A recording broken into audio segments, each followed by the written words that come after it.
50-50. Memahami organisasi dengan kekhasan Indonesia.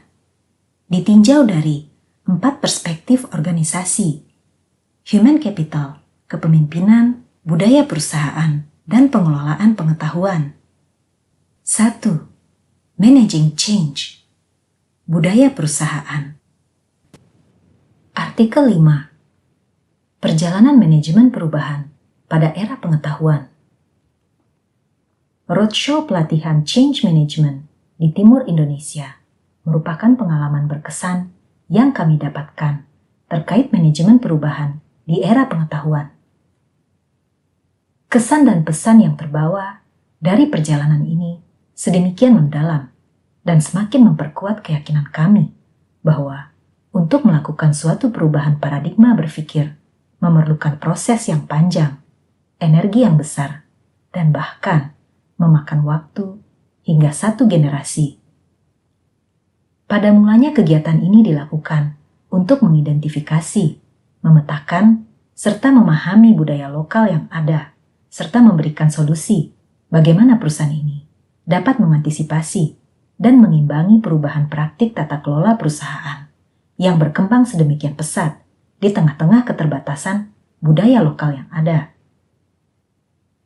Pada titik ini, perusahaan telah banyak berinvestasi peralatan, piranti teknologi, serta infrastruktur modern guna mengatasi rintangan beratnya medan, serta lingkungan geografis jika seseorang harus menempuh suatu daerah ke daerah lainnya. Perusahaan juga telah merekrut baik SDM lokal maupun SDM pendatang untuk bergabung di dalam perusahaan tersebut.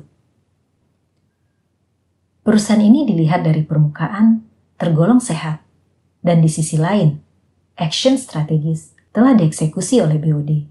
Dan pada saat tulisan ini dibuat, kegiatan training serta pengembangan karyawan telah berlangsung sesuai dengan jadwal yang ditetapkan. Namun, di balik baiknya performa perusahaan tersebut, terdapat banyak hal yang sangat menggelisahkan top manajemen terkait dengan menggugah dan merubah cara berpikir para karyawan yang masih sangat local minded menjadi cara berpikir yang global dan kompetitif. Pada awalnya, kegiatan tersebut berjalan lancar. Fasilitasi berjalan dengan baik. Namun hal menarik untuk pembaca ketahui adalah ketika ditanyakan kepada peserta, apakah perusahaan berada pada laut yang tenang dan damai? Atau apakah perusahaan berada pada laut yang bergelombang tinggi, berarus deras, serta siap menerpa, bahkan menenggelamkan perahu-perahu yang sedang berlayar di sana? Maka, kebanyakan jawaban yang kami terima dari setiap cabang adalah perusahaan berada pada laut yang tenang dan damai. Pada awalnya, kami berusaha meyakinkan peserta bahwa praktik tata kelola perusahaan di bidang ini telah berubah menjadi sedemikian modern dan persaingan yang terjadi pada industri ini semakin ketat. Namun, hal serupa selalu terulang di setiap cabang yang kami kunjungi, di mana jajaran pada level manajemen menengah perusahaan menjawab dengan jawaban yang sama. Lambat laun, kami menyadari bahwa apa yang menyebabkan terhambatnya change management tersebut berkorelasi kuat dengan cara perusahaan tersebut beradaptasi dengan lingkungan yang terasa sangat kental di daerah tersebut. Di sisi lain, kami menyadari betapa besar pengaruh budaya dan adat masyarakat yang melingkupi perusahaan yang menjadi agen pembangunan tersebut.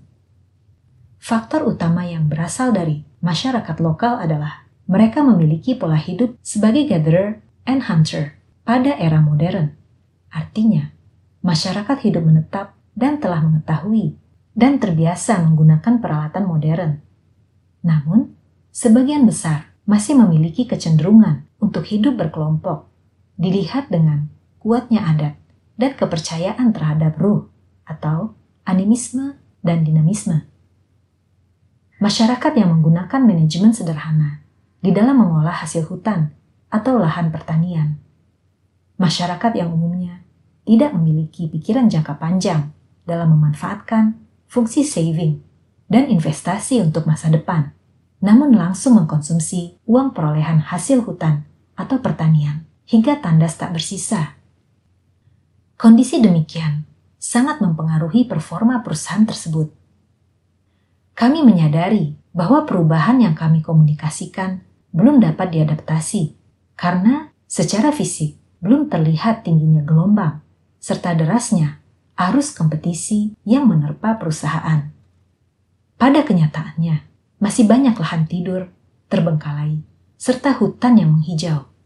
Berbagai kekayaan tambang yang masih menunggu investasi dari luar untuk diolah. Masih banyaknya arus pendatang serta perusahaan baru yang secara sukarela memberikan bantuan atau kompensasi bagi pembebasan lahan untuk kepentingan ekonomi. Akibatnya, tanpa mereka sadari, masyarakat menjadi terasing di lingkungan mereka sendiri, di mana secara kasat mata, bidang ini telah jauh sekali mengalami lompatan. Action Plans Manajemen Perubahan di era pengetahuan. Kami menyadari betapa besar tantangan yang dihadapi top manajemen saat ini. Sesungguhnya, perubahan di era pengetahuan yang begitu pesat tidak akan menunggu lebih lama lagi. Sehingga, perusahaan direkomendasikan untuk menambah kecepatan para jajarannya untuk segera mengadaptasi serta memanfaatkan teknologi yang sudah diinvestasikan perusahaan. Melakukan sosialisasi service excellence bagi frontliners. Membina program-program sosialisasi kepada masyarakat akan pentingnya fungsi investasi dan saving. Bekerja sama dengan institusi pendidikan guna memetakan, mengevaluasi pengaruh perusahaan sebagai agen pembangunan daerah bagi pembangunan ekonomi daerah.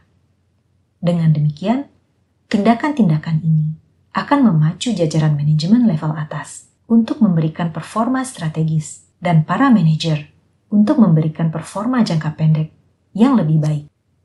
Penutup, akhir kata, kami menyadari bahwa masih jauh perjalanan yang kami tempuh untuk membawa perubahan terlihat secara fisik dan segera dirasakan oleh awak perusahaan.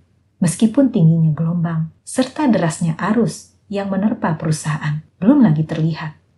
Namun kami menyadari bahwa di hati masing-masing peserta, debur gelombang, sayup-sayup sudah terdengar. Semoga